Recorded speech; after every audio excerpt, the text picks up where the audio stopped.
Hello, I'm Somi Arian. I'm a tech philosopher, author, filmmaker, and the founder of InPeak, a platform where entrepreneurs and business professionals come to network, learn together, and stay ahead of the curve in the fast-paced world of emerging technologies like blockchain, Web3, NFTs, AI, automation, and so much more. My guest on today's podcast is Dmitry Buterin, the father of Vitalik Buterin, Ethereum's co-founder and creator. Dmitry and I have a lot in common as immigrants. Like myself, Dmitry grew up in a dictatorship. For people like us, decentralization really makes sense, and it becomes super clear why we need it. It was really fun talking to someone who's had a role to play in bringing one of the geniuses of our time into existence and has had a front row to all things Ethereum. Before we start, I also wanted to tell you about Athletic Greens, our sponsor for today's show. I started taking their AG1 daily supplement because I work 14 to 15 hours a day and I need a way to stay at my peak performance. Now, I've been taking it for several months at this point and I love it. I definitely feel more mentally alert and I seem to be more energized during my workouts. Honestly, it's no wonder that Athletic Greens has over 7,000 five-star reviews. I wanted to share this with you because I personally have been loving it. To make it easier for you, Athletic Greens is also going to give you a free 1-year supply of immune-supporting vitamin D and 5 free travel packs with your first purchase. All you have to do is visit athleticgreens.com/Somi. Again, that is athleticgreens.com/Somi to take ownership of your health and pick up the ultimate daily nutritional insurance. We also have another sponsor today. Meta Brew Society, founded by Holger Manwiller, is the first project that builds a utility bridge between NFTs and the metaverse and a legacy industry. Every Meta Brew Society NFT grants you in real-life utility of up to 300 cans of free craft beer per year in perpetuity. You also get voting rights on business decisions and access to exclusive brewing classes and beer tastings. Meta Brew Society is preparing to buy a real brewery from the NFT drop, where they deliver product innovations like high protein or smoked beers. They are also creating iconic beer shops in a digital twin of the Meta Brew Society in the metaverse. The NFT revolution of the beer industry happens now, and you can be part of it.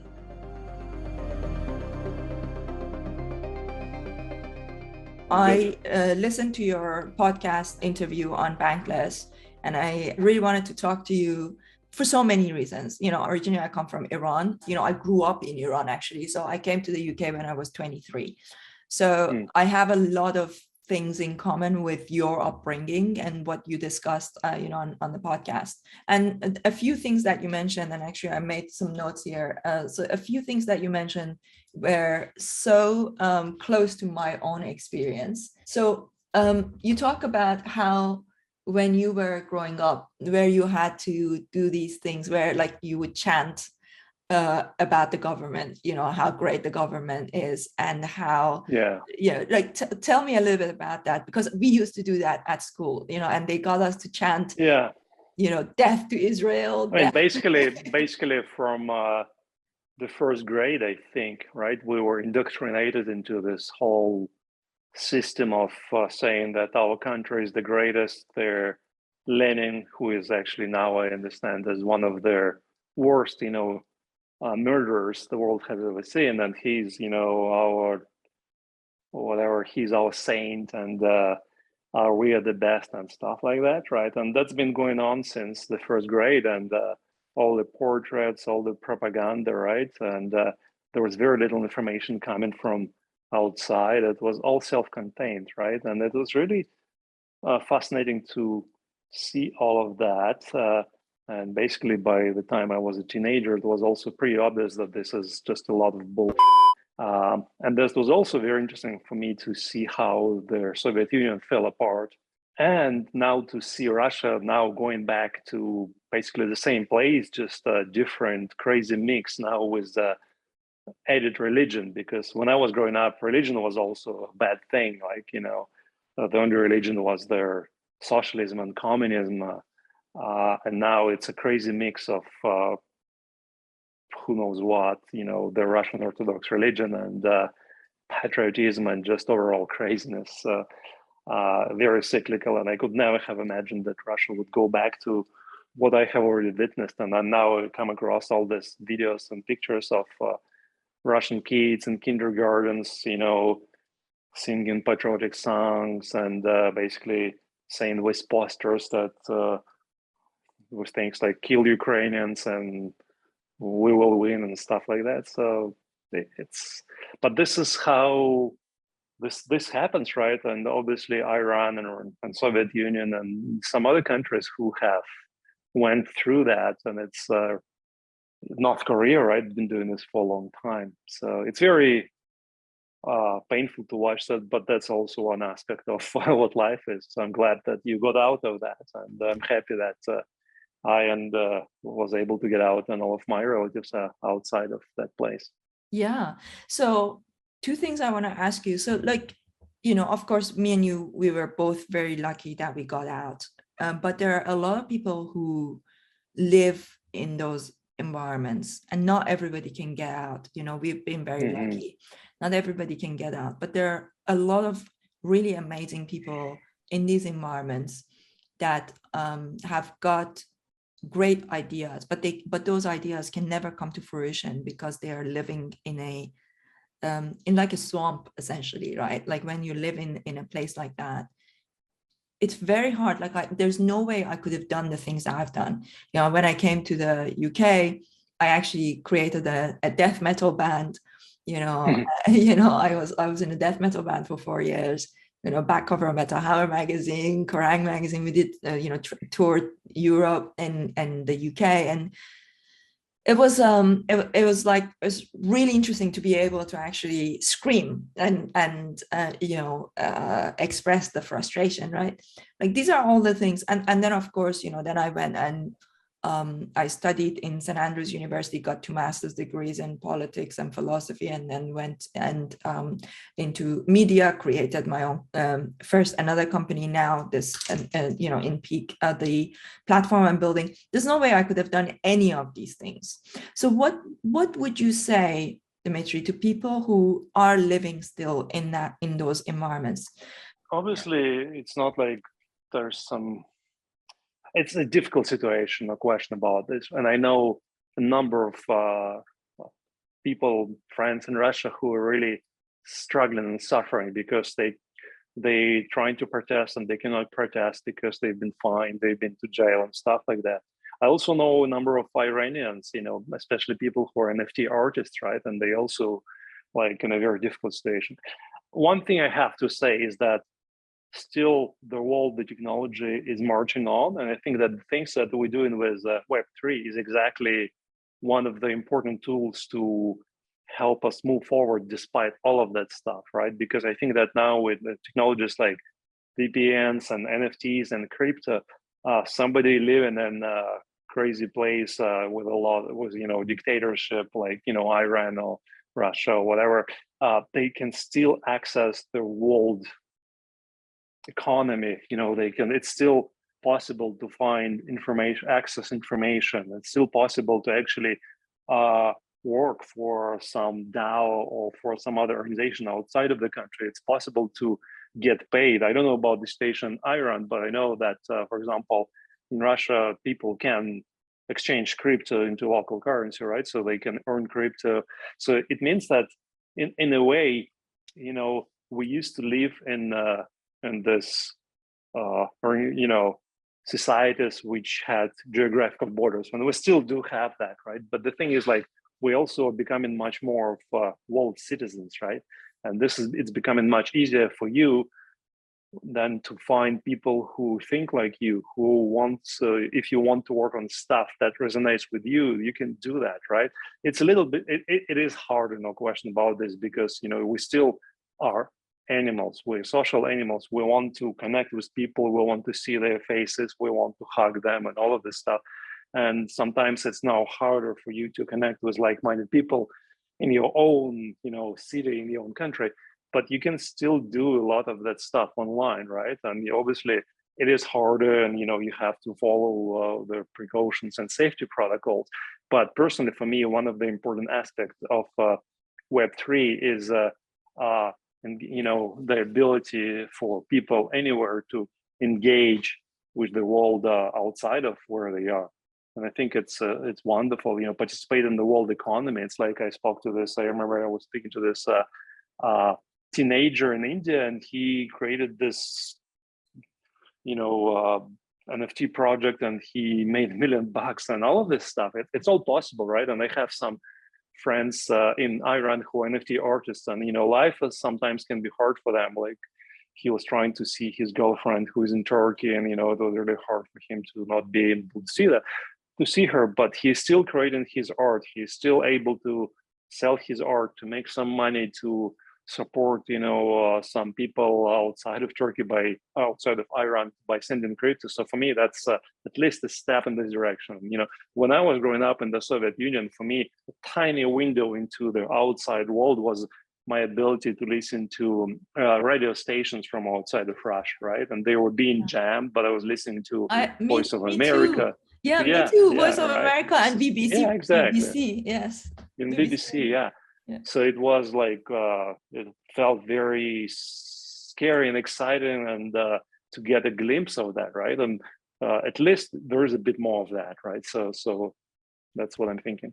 That's so fascinating. You just brought a whole nostalgia for, those days. I remember where, it was like Friday afternoons at 2 p.m., try to tune into the radio station to listen to, listen to English music, and they kept, for a lot of people listen to this, they probably don't know what you meant when you said jammed, but basically they would send these like waves, or what do you call it, like they basically would translate on the same frequency, just this buzzing sound, like, so they wouldn't allow you to listen. And it was like, they would. God, like why would you do that? Because it was like the only thing that kept us sane, that we could connect to the to the outside world, and we were able to actually find out what was going on in the but we didn't even have the ability, satellite, like a lot of people in Iran still have a problem with being able to access through satellite, to access Western media, because of course, because they keep sending these signals so that they can't watch anything to do. And actually, when I came from Scotland, so I studied in Scotland and then came to London, I worked for a Persian language TV channel in the UK, in London, that was basically against the Iranian government, right? So like BBC Persian, but similar to that, it was like more like a Persian ITV. And just because of that, I can't go back to Iran now. So for example, there was a lady who worked for BBC Persian. Her name is, you may have heard of her, Nazanin Radcliffe, and she went back to see her parents with her young, I think her child was like 6 months old at the time. So she goes back to see her parents, and they put her in jail because she worked for BBC. And she was in jail for like 6 or 7 years. She went on hunger strikes and all that stuff. And then eventually she just recently has been released. But imagine, like, by the time she comes out of prison, her child is like 6 or 7 years old. And now, she's just come back to London. So yeah, it's a very difficult place to be. And one of the things that I kind of like about this, I have double or mixed feelings about the anonymity culture in crypto and NFTs.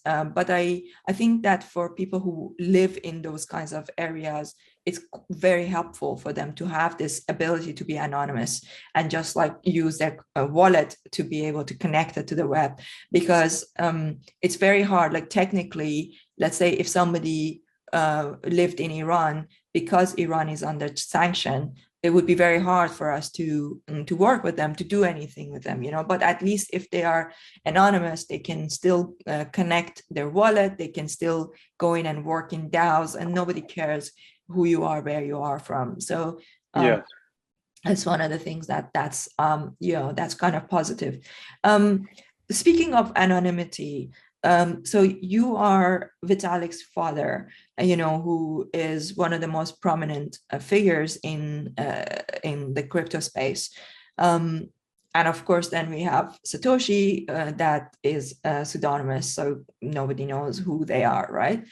So how do you feel about the juxtaposition of these two things, and like, do you sometimes wish, that Vitalik was also pseudonymous, or are you happy that people know him?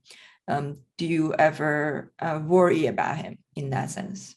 Well, you see, Ethereum by its nature is a system that is very open and inviting, and it's about fostering, their ecosystem where people can come in and build stuff.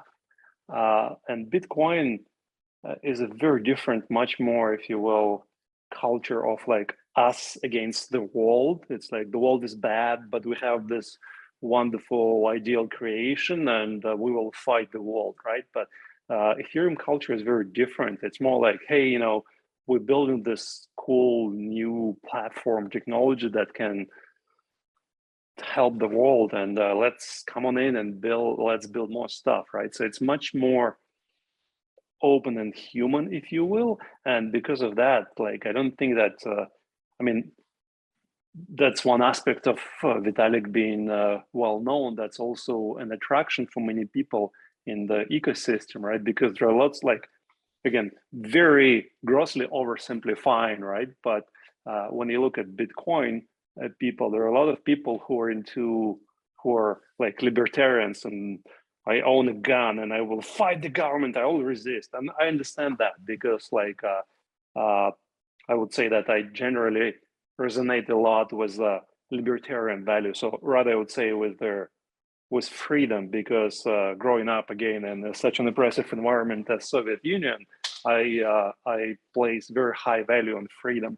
But when I look at Ethereum ecosystem, it has a different vibe. It has a lot of really bright, creative thinkers, developers, and so on. And also many of them like smart guys who are not really into owning guns or violence, stuff like that. So it's like, it's a different vibe. It's more like, hey, you know what? Like you can actually you can impact the world and, bring about major change just by being who you are and being smart, being nerdy and all of that, right? And I think that in a way, as you know, Vitalik does a lot of speaking, right? And when he speaks, a lot of people, he comes out and he speaks and he giggles and he can wear pajamas on the stage and whatnot. And then, some people ridicule him for that. Oh, look at his stupid clothing. Oh, look, he's underweight. He's this and that, right? So they ridicule him, right? But many other people are then attracted to that, because end of the day, so many of us, what we're looking for is we want to be free, right? And we are free, and that's a separate discussion. But it's when we see somebody who you can sense that, oh wow, this person, he's free to say what he wants. He's free to tell to Russian government that they suck and they should off, and he's free to wear pajamas on stage. All of us, we want that, right? But we're scared quite often to do that, and there are good reasons, of course, for fears with all our programming and upbringing and whatnot. So for me, I think that Vitalik being a public figure and people knowing who he is a very important aspect of Ethereum. I cannot see, like, how can you separate that? Like, many people join Ethereum because, if you're a smart developer, there are many awesome projects you can work on and they have wonderful technology. But Ethereum community, for me, like, it feels like it has different vibe. It has vibe of fun and freedom and creativity, and not just a vibe of like, oh, let's fight, let's like kill those other guys. It's a different vibe.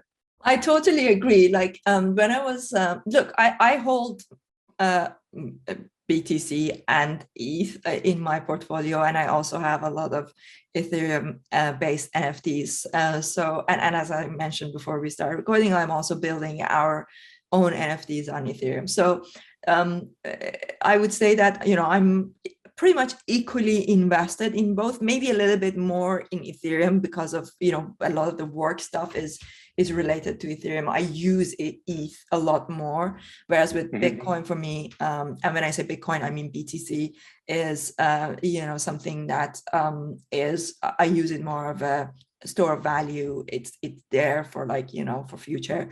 But I totally agree with you, because when I watched the Bitcoin Miami, for example, I wasn't there, but I watched the recording or the live stream. It felt very much like a lot of alpha men. And then when you watch something like permissionless or things like ETH Denver, etc., it's such a different vibe. It's like slightly younger and like just cool, nerdy, chill, let's sit on a bin bag and I like code, it's a very, very different vibe. And I like both. I very much agree with you. I would say that I'm, generally speaking, I consider myself an anarchist. I have a distaste for, I have a distaste for governments because, like you, I come from a very, oppressive government experience, like where I grew up. My experience and understanding of government was always like, either it was, obviously I was born after the revolution, but so that was my understanding. But even for people who were born before, during the Shah, they said that the Shah was also technically a dictator, so it wasn't like, it was never like the kind of democracy that you see in the West. And I don't think that the Western democracy is perfect, but I think it's a great step in the right direction. And I see decentralization. So actually, I gave a TED talk about this, and I said that decentralization is the next generation of democracy. So we are going from like representative democracy to decentralization, and that technologies like Ethereum will allow us to better organize ourselves, so it's totally. I think things like direct democracy and all of that stuff, I definitely see a lot of the future potential in that. And I wanted to philosophize a little bit on what you said before I forget.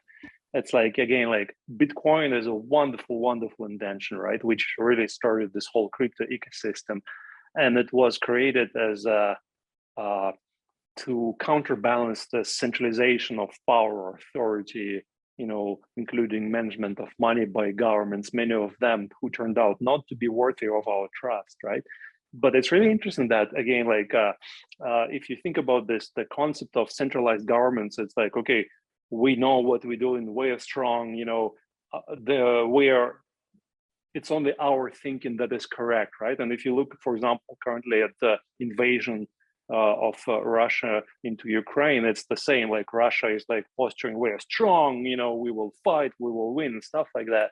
But they're also losing badly, and they're making lots of mistakes, and it's impossible for them to admit any of their mistakes. So they will just keep lying. They will keep bamboozling people with propaganda and whatnot. And in some ways it's working, but also it's kind of starting to crumble in different ways. And when I look at Bitcoin, again, it's a wonderful invention, right, which started it all. And Bitcoin is a technology, right? And technologies, they evolve, they change, and for me, that's kind of the problem with, like, I see in a lot of I still hold some Bitcoin, right? And when I look at the Bitcoin community, I also see this very constricted orthodox thinking. No, Bitcoin is the best, is the only thing, everything else is bad, and and we should not change it in any way. But the thing is, the world is moving on, right? And things like proof of work, it was a wonderful invention which was very important for both Bitcoin and Ethereum. But now we also see the scale the technologies are currently used, which was not we could not have envisioned that back then when it was created. It's creating a major problem with environmental impact and stuff like that. So I think that the stubbornness of Bitcoin, which is its strength, it's also its weakness, right? And that's why I'm kind of losing slowly my confidence in Bitcoin and its ability to evolve, because every technology has to evolve. The world is changing, we're always changing. we as humans, taking a human, my hair is gray, and we change, and we cannot. We adapt, and sometimes we have to wear glasses and stuff like that, right? And trying to pretend that, we're still the same as we were 10 years ago, 20 years ago. It's not going to work, right? And people will try to hang on.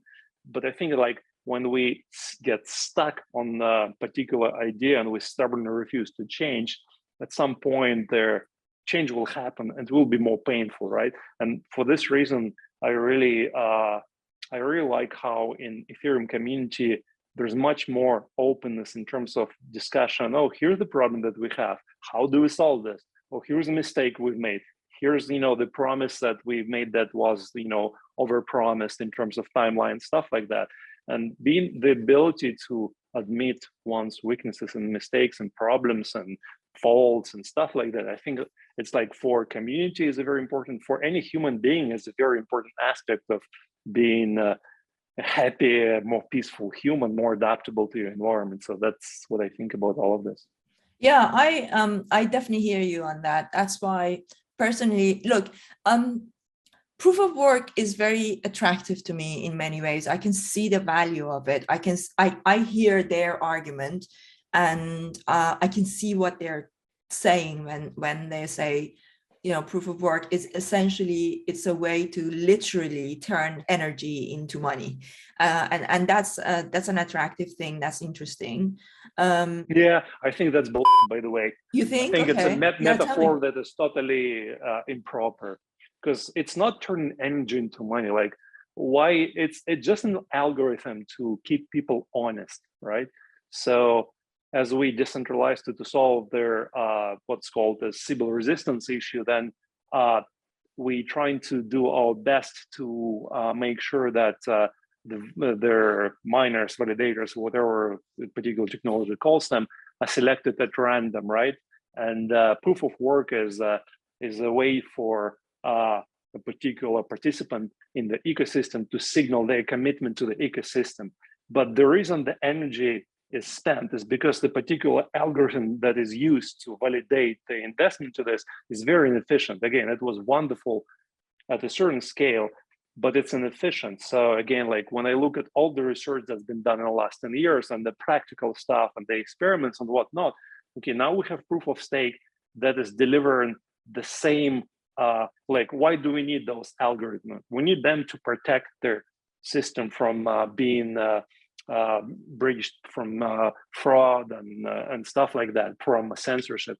And I think that now it's pretty clear that proof of stake is able to provide the same and better level of protection against attacks, but at much, much, much lower energy costs. So it's like, that metaphor, I've come across this and I discussed it, but it's like basically in proof of work, you have computers that keep running 24/7, and they basically just wasting energy solving stupid cryptographic puzzles. And they do that to prove to the system, I have this much hardware. Because like, how else do you prove this? Like, it was an ingenious hack, if you will. But again, like people come up with a hack, or they come up with an algorithm, but they constantly improve it, right? This is what humanity does always. Like we invented steam engines, but we didn't stop there. We invented combustion engines, and we invented electrical engines, and now we're working on all kinds of other stuff. So yeah, for me, that metaphor, it's like when you look deep down into what it means, it doesn't really hold water. Very interesting. Yeah, no, it's I hear you, and I have listened to so many arguments from both sides, and I have to admit that I honestly can't say that some of the best minds in both sides can't agree on this. So I honestly can't say that I can definitely say that I'm on either side. I think that proof of stake is newer, so it takes also time to see. One of the things that I'm currently researching a lot is quantum computing, and I want to see, once quantum computing is here, which of these two systems is going to be more resistant and more more suitable to a future where computers are extremely powerful. And on the surface, from my understanding, is that proof of work might be more vulnerable to quantum, quantum attacks or quantum computing.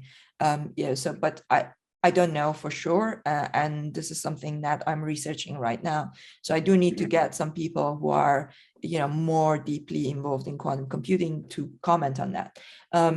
I don't know if you have had any experience with this, or whether you have talked to some people in quantum computing. I have very superficial understanding of that. My current perception is that it's possible to secure both, some changes would be required to both Ethereum and, to both proof of stake based system and proof of work based systems to protect them against quantum computing that is coming. It is possible. It will take some work. I think that we still have some time before other realistic feasible attacks against blockchains based on quantum computing. Actually, one thing that I think is interesting is that I think that Ethereum has shown its ability to adapt and evolve, and this is an important aspect of also that that gives me more confidence that Ethereum will be able to adapt to quantum computing versus like Bitcoin has proven to be, again, like they have very strong positioning, but that position is like, our system was invented as ideal on day one, and this is it, and it will never change. But again, like it works until it stops working, right? And again, there will be some challenges, whether it's quantum computing, where that's the sufficiency of the security budget in Bitcoin, and at some point the system will have to be changed, right? But when you have committed so much effort to saying that our system should never be changed, then it will probably cause some issues when the system eventually has to change. Yeah, definitely. I can see the argument on that side.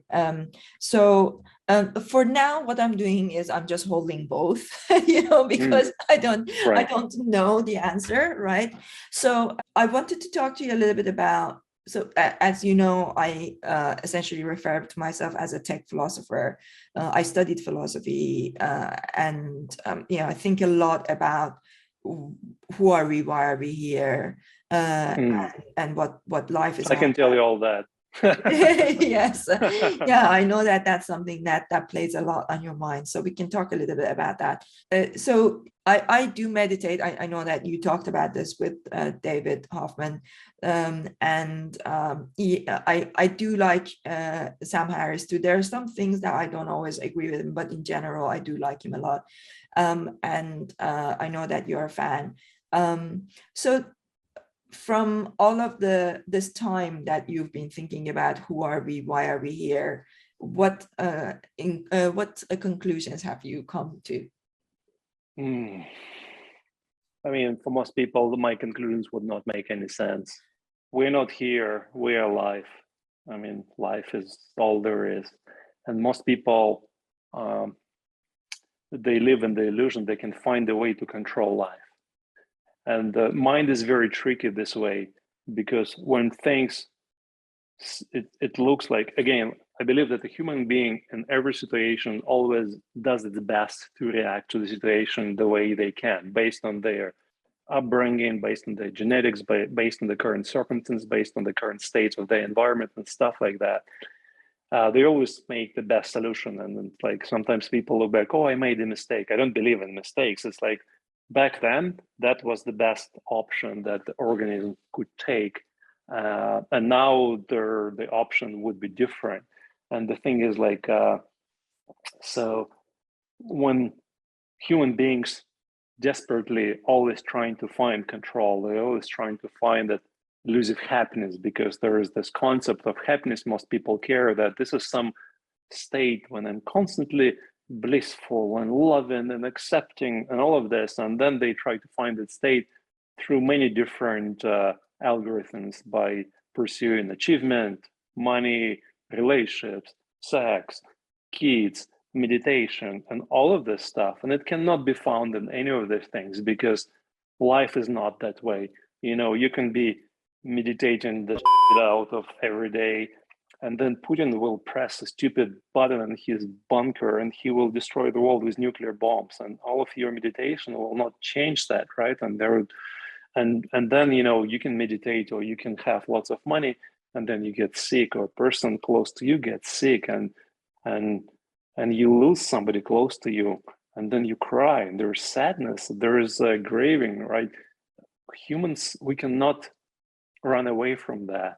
And again, the mind is so tricky. It's constantly trying to, whenever we seem to be able to control the things, and like, oh, it's me, I've done it, right? But then also every day there are many things we cannot control, and then our mind just ignores them and constantly trying to hold on to this illusion of control. But there's no control. There's just like stuff that is changing and happening. And it's like, look at the life of every human being. Like, yesterday my daughter woke up, and she was, for some reason, she was not in a bad mood, and she was angry at me, and, she was suffering. And today she's in a good mood. And, today I feel this way, I feel that way. The weather is different. There's this war here. There's this peace here. There's this creation. There's this conference you went to that, caused you upset. So the thing is, like, life is always full of all of this stuff. And human beings, what they're seeking can never be found. But the thing, like, they already have what they're seeking, but it's hard to impossible for most human beings to get that, because it cannot be understood, not with the mind. It's a very different kind of thing. Yeah, definitely. I growing up in Iran, it's a religious environment, and of course you came from the exact opposite, where they said religion was bad. But the conviction, whether it's to say religion is good or religion is bad, the conviction itself is like a religion. Even if you're in communism, that conviction is basically a kind of religion. And in many ways, I would say that about, for example, Bitcoin, or or anybody who is even Ethereum maximalist. Any kind of maximalism is a kind of like religion, essentially. Every time when we're very adamantly convinced that this is the right way, this is bad, or this is good, or whatever, if we listen very carefully to ourselves, we will notice that there's a lot of fear, there are a lot of doubts to us, because we actually scared that this is not the case. Because if inside of us there's total conviction, there's a knowing, not like knowing in the mind, but knowing, if you will, in subconscious, in your heart, then you're not bothered, like, with doubts and things like that. It's just like, okay, this is the way it is. I know that, but it's like, this is definitely, I know that this is the way for me. For a different person, it can be absolutely different, right? And again, when I look at religions, like, yes, for example, I grew up atheist, and I had this big resistance to all religions. And eventually I realized that my current take on this is like, all of the religions, they come from the same core insight, whether that's Islam, Buddhism, Christianity, and then that's core insight is inevitably misunderstood and misinterpreted by imperfect humans that we are. And then it kind of trying to reproduce that inside by, if you will, seeing the outside, but not understanding the actual core inside behind all of this. And that's our struggle. Yeah, absolutely. So I've always tried to, kind of understand who I am, why am I here? And when I was like 4 or 5 years old, I used to sit in front of the mirror and like think about, like looking at the veins in my eyes and like, on my hands. And I was like, what is this? Why am I here? And it was so painful that I used to cry, like when I was very young, because I was like, I don't understand why I'm here. What is like, why am I alive? What is this? Like, where was I before I was here? I kept thinking very important questions. I always closed my eyes and I felt like I was going back. I felt like I was like taking a step back and going into this kind of place of, in the dark, and like walking back, trying to go back to before I was born, and like understanding where I was. And eventually I found some peace by, a combination of studying a lot of philosophy, meditating, reading, learning about science, a combination of biology, quantum mechanics, all that stuff. And I kind of put together a mental model for myself that helped me cope with the fact that I'm here and that I'm having this experience and knowing that this experience is not going to last, and just to help me cope with it, which was not necessarily something that came from a religious figure that told me this is how it works. It's something that I built for myself. And basically what that is like understanding that since the beginning of the Big Bang, the universe has been going towards a state of maximum entropy, and random particles got together and they created these clusters, and the thing that really helped me was Schrodinger's book called "What Is Life?" And essentially he talks about that, how these random particles get together and they create these clusters, and then these clusters try to overcome entropy, and those clusters are called life. And then intelligent life is essentially this bit he doesn't talk about, but I'm saying that intelligent life is when these clusters become aware of what they're doing, and then they work together and they create these organisms. And technology is when those clusters that have become intelligent create these tools and techniques to enhance their ability to overcome entropy. So ultimately, all that life is overcoming entropy. That's what really life is all about. It's like the universe is going towards a state of entropy. Life is trying to, minimize that entropy and try to persist in this entropic game. And as life does that, life creates experiences. And then I'm one of those clusters of, particles that has come together in this shape. And I'm here to create these experiences. And that's how I cope with it. How does that sound to you? It's a pretty reasonable story.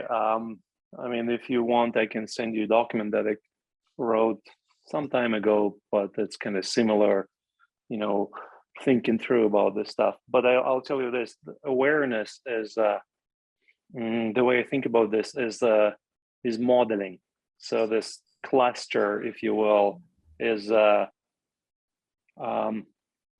if it models the environment better, then it will continue to be, or it will replicate. So its ability to model the environment is essential, because when you have a good model of something, then you have higher chances of continuing to exist or replicating, and thus those models continue to perpetuate, if you will. And the thing is, those models are really our awareness, and what you think of as my experience, and here's me having this experience, they are also just models, nothing more. So they don't exist, if you will, in reality. They only exist in your and it's very tricky to talk about this because human language is not well tailored to this. But when we say you're right, one other pointer to this, if you will, is that, so let's say there are 7 billion people on Earth. So there are 7 billion totally individual experiences, 7 billion hallucinations or virtual realities that those modeling clusters have created about what is happening, right? And there are also, you have all kinds of other animals. They have simpler models of or different, in some ways more sophisticated models, or different models of reality. And within each cluster that creates that modeling, then and some of them that are human beings, they have this concept of me, and then they live in this concept of here's me, I live in this world, and this is what I do and what not. And actually, as you know, there are some people who end up with different models, and they lose the model of me. And it's really fascinating that it turns out that the model of me being separate from the world is not essential for living. Actually, it leads to, surprisingly, to more peaceful, if you will, and happier life. And it's impossible to change your model because you are that model. So the model cannot change itself. But yeah, we just like scratching the surface of some really deep topics on this. Yeah, absolutely. I like the addition of the modeling to that. So I appreciate we are almost on at time. Do you have time for one last question? Sure. So you talked about, replication, and it's one of the ways that we feel like we are continuing in this world. We replicate. So you're obviously father to Vitalik, one of the, probably somebody who will go, not probably, I think he will go down in history as having made major contribution to humanity. How does that feel to you? And I say that as somebody who has decided not to replicate, like I decided not to have children. What is it to be Vitalik's father? It's totally fascinating because thanks to that, I kind of got a front row seat to seeing, to be plugged into the Ethereum community and being connected to some amazing people, and to Vitalik, obviously himself, to see what they're thinking about, what they create, and all of this stuff. So it's really a lot of fun, and it really resonates with my internal curiosity. And about the things that you said, one of the things that we humans always underestimate, if you will, make mistakes. We say, "Oh, I've decided this." It's fine. The thing is, like, it's really hard for us to accept our own inconsistency of other people, because in this whole modeling process, we have this mistaken idea that we are some kind of static thing. I have decided this is me. Oh, this is not me. This is not my true self. I will find my true self. This is bad. I will heal this out of me. But it's bull. Like, human beings are infinite, ever-changing clouds. They constantly change in the interaction with the environment, with life, with things like that.